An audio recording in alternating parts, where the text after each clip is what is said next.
Morning class. This is your science class. So today we'll be continuing the same chapter, that is getting to know plants, chapter 7, page number 96. We have already studied about what is a leaf, parts of leaf, modifications of leaf, shoot system, root system, and all these things we have studied. Now we have to study flower. What is a flower? The flower is the most attractive part of a flowering plant. A flowering plant is that plant which bears flowers. So flower of a plant is the most attractive part of it. All flowers are not the same. They may differ. Yes, flowers differ in size, shape, color and fragrance. Fragrance means smell. Some flowers are red, some flowers are yellow, some flowers are white, some flowers are pink. So all the flowers have different shape, different size, different color and even different fragrance. Okay. Flowers like hibiscus and dahlia have bright colors. Rose flower has color as well as fragrance. Rose is also having color as well as a pleasant smell also. Flowers like jasmine have excellent fragrance. Jasmine is known for its beautiful fragrance. Structure of a flower. Now see, a flower is attached to the stem with the help of a stalk called pedicel. The flower is attached to the stem with the help of a stalk called pedicel. See here, pedicel is shown in the structure of the flower below at the lower part of the flower, which joins it to the stem. The uppermost part of the pedicel is called the thalamus. Now see, the upper part of the pedicel, which is broad in shape, that is called the thalamus. It bears all the floral parts. The typical flower has four main parts. There are four main parts in a flower: sepal, petal, stamen and carpel. Okay, these four are the main parts of a flower.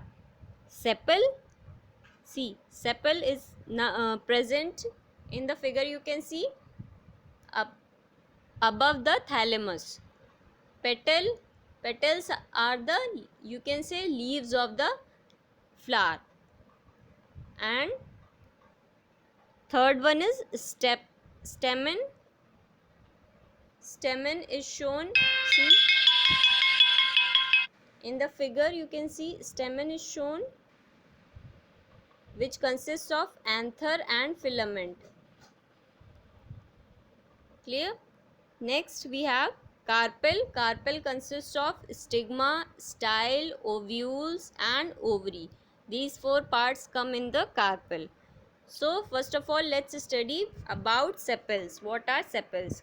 Sepals are small green leaf-like structures which protect the flower when it is bud.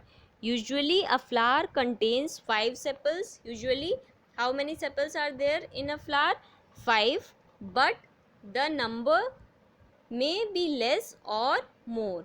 Generally sepals are green in color, but in some cases they may be of any other color, bright color. Okay, for example, the sepals in gulmohar flower are red. You all must have seen gulmohar flower. So the sepals of gulmohar flower are red in color.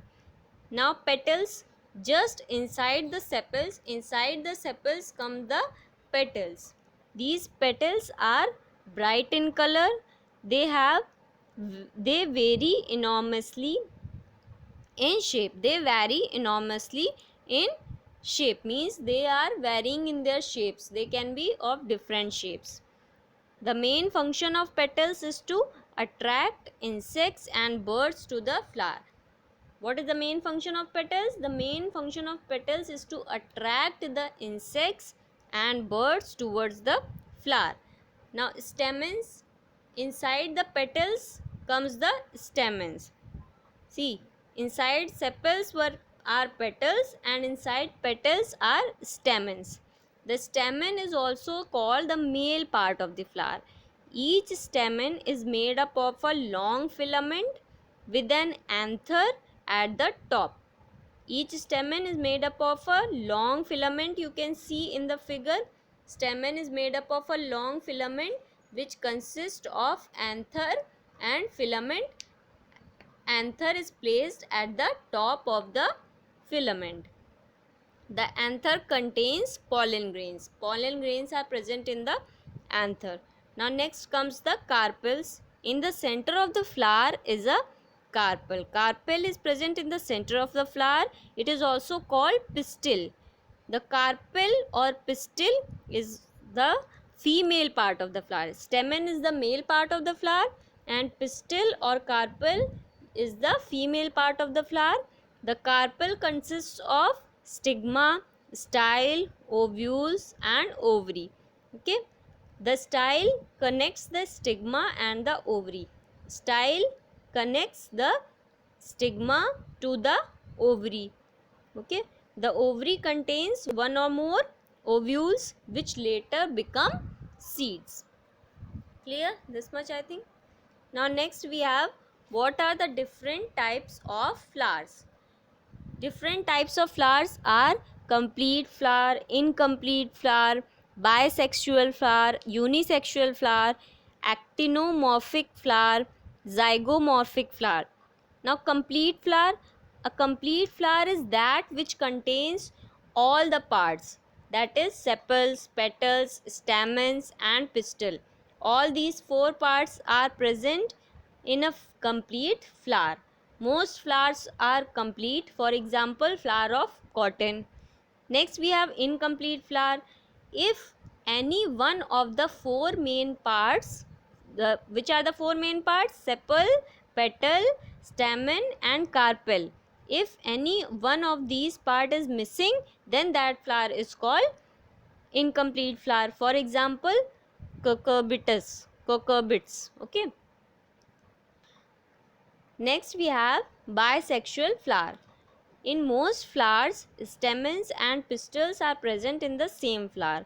Such a flower is called a bisexual flower. Example, sunflower.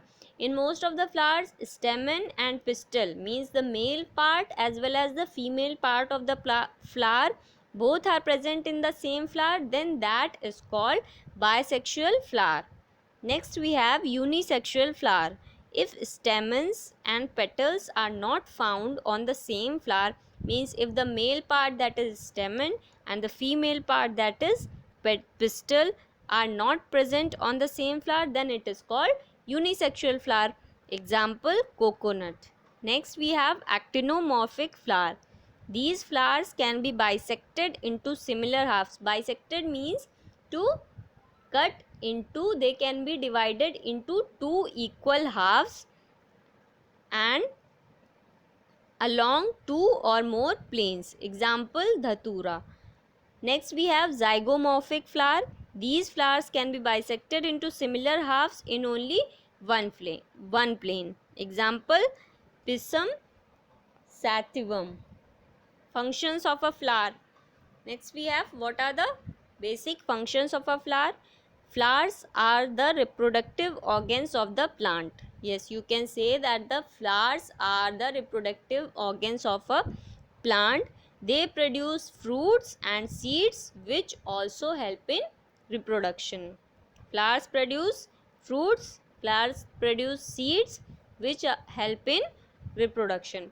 For a flower to develop into a fruit and form seeds, pollen grains must be transferred from its anther to the stigma.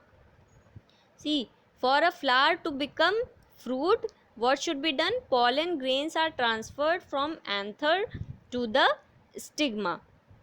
At anther, pollen grains are present. This I told earlier also. So, this process of transfer of pollen grains from anther to stigma is called pollination. What is this process called? Pollination, in which pollen grains are transferred from anther to the stigma. Pollen grains can be transferred from anther to stigma of either the same flower or of another flower also of the same kind through water, wind or animals, even birds or insects. Okay, next we have fruits. All flowering plants produce fruits. All the plants which bear flowers, they produce fruits also. A fruit is a matured ovary with its enclosed seeds. What is a fruit? Fruit is the matured part of a ovary with seeds enclosed in it. Oranges, apples, cherries and other similar fruits are called fleshy fruits. Okay, peas, beans, corn and nuts are called dry fruits. Okay, these are the fleshy fruits and dry fruits. Next we have, what are the functions of a fruit? Fruits perform the following functions. Fruits enclose the seeds and thus protect them from injury and effect of unfavorable conditions. What do fruits do? They protect the seed that is present inside them and also protect them from injury and effect of various unfavorable conditions of the atmosphere. Next one is, certain fruits like mango, apple, chiku, pear and watermelon store food. Next we have, fruits are eaten by man and animals and thus help in the dispersal of seeds. That's all about fruits. So today we have understood about flower and fruits in this chapter. Now only the last part of the chapter, that is only seed, is left, that we will discuss in the next class. Thank you class.